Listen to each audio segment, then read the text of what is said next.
Budgeting can feel overwhelming. But what if I told you there's a simple rule that can organize your money without giving you a headache? It's called the 50-30-20 rule, and it might just change the way you manage your money.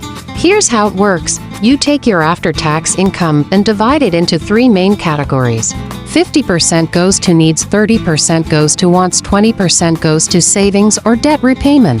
First, 50% for needs. This includes the absolute essentials: rent or mortgage, utilities, groceries, transportation, insurance, anything you must have to live and work.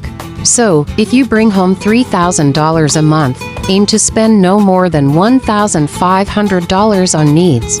Next up, 30% for wants. These are the fun things: dining out, Netflix, shopping, hobbies, that weekend getaway. You don't need them to survive, but they make life enjoyable.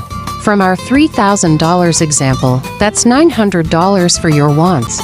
And finally, 20% for savings or debt. This part is all about setting yourself up for the future.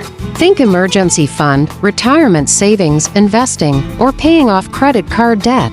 That would be $600 a month if you're working with $3,000. 50% needs equals $1,500, 30% wants equals $900, 20% savings, debt equals $600. That's it. Simple, right? It's not a perfect fit for every situation, but it's an awesome starting point, especially if you're new to budgeting. Remember, budgeting isn't about saying no to everything.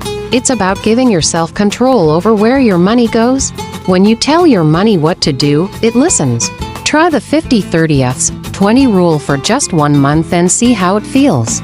And if you already use it, let me know in the comments how it's working for you. Don't forget to like this video if it helped, and hit subscribe for more simple personal finance tips.